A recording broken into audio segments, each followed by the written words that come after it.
Hello, and welcome to part 2 of our Lab Skills series, Passaging Adherent Cells.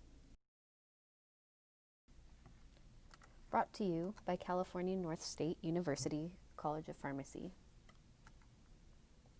Before you begin, make sure the sash of the biosafety cabinet is at the proper level to allow for ideal airflow. Sterilize the hood with 70% ethanol and have all required supplies at hand. Passaging cells requires the use of trypsin. Trypsin is a proteolytic enzyme which breaks down proteins in order to dissociate adherent cells from the culture vessel. Optimum activity is achieved at 37 degrees Celsius, so pre-warming trypsin will speed up detachment. Be aware that long incubation with high concentration of trypsin can damage cells by stripping surface proteins. Retrieve your flask from the incubator and examine the cultures carefully for signs of contamination or deterioration. Contaminated culture media may appear turbid or emit a strong odor. If your culture is contaminated, do not bring it into the cell culture hood. Instead, use bleach to neutralize the bacteria and discard the culture in the biohazard bin. For adherent cells, remove the spent medium from the flask using a sterile pipette or aspirator.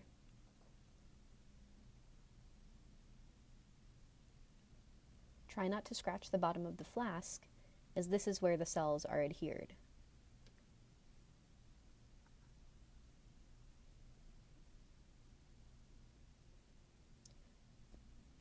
Rinse the cells with a balanced salt solution, such as DPBS.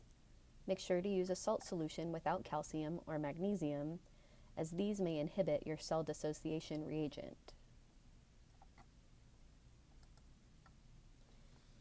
Use just enough to cover the bottom of the flask, about 10 milliliters.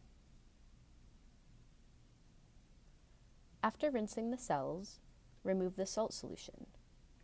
Each time you aspirate liquid off the cells, place the next solution on quickly. Do not let the cells remain dry.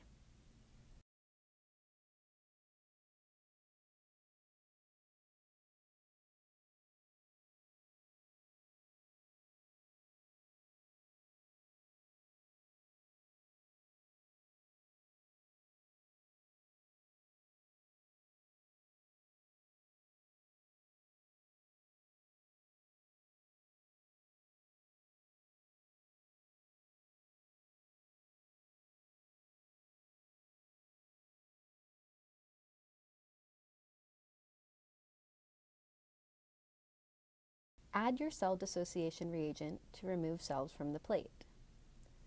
3 to 5 milliliters in a T75 flask is sufficient.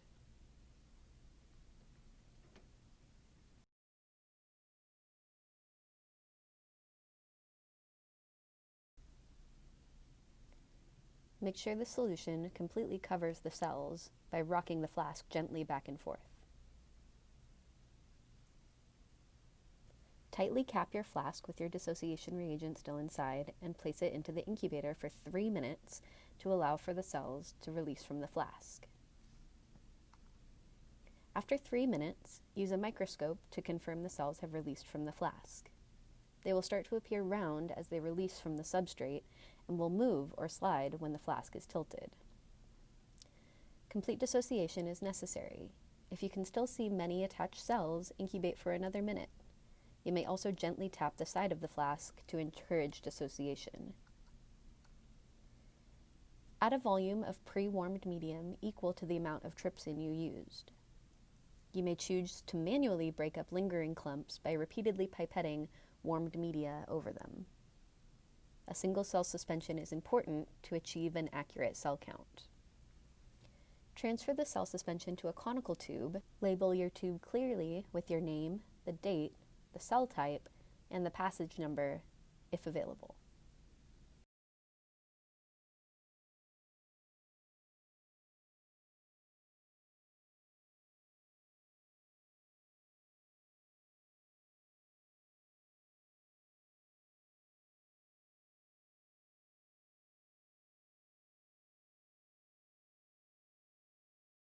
centrifuge to remove any residual dissociation reagent. The speed and time of centrifugation will vary based on your cell type.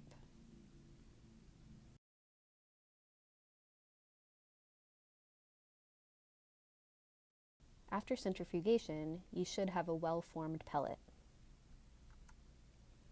Aspirate the supernatant, being sure not to disturb the cell pellet.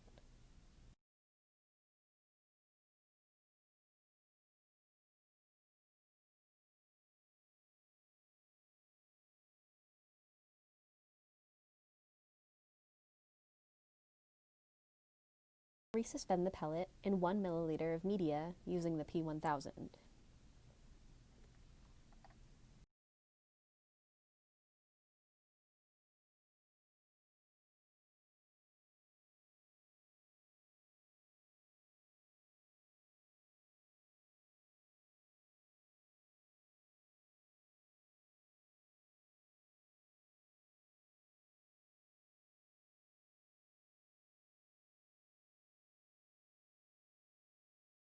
Add media up to 5 ml to perform a cell count as shown in part 3 of this series.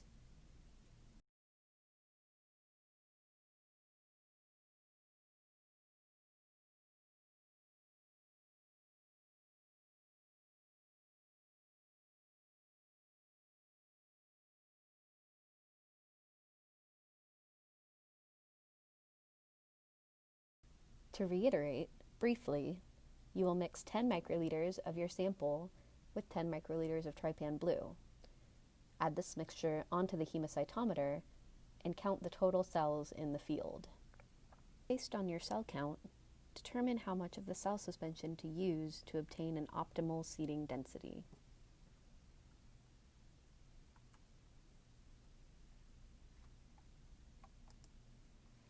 Add media directly into the flask first, and then add the calculated volume of cells in. Pipette up and down to mix.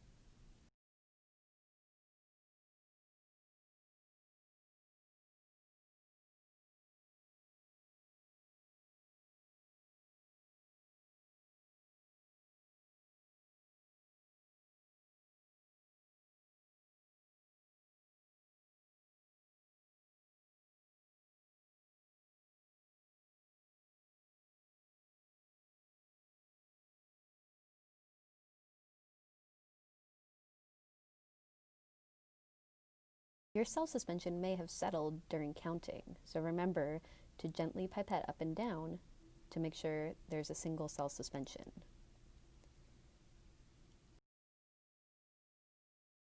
Cap the vented top of your flask tightly.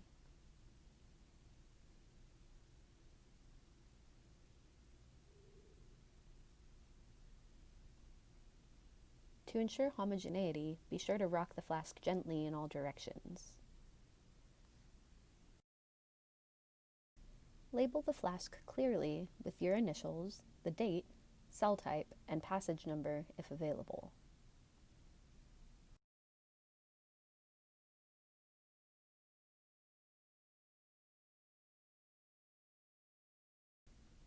Move the flask to the microscope and view the cells to ensure they are present at the intended density and homogeneity. Check multiple areas of the flask.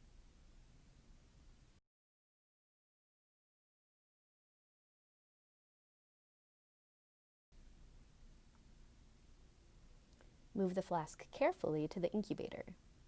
Culture time and conditions will vary based on cell type.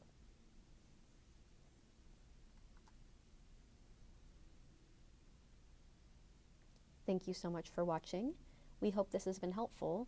Please come back for more lab skills videos brought to you by California North State University College of Pharmacy.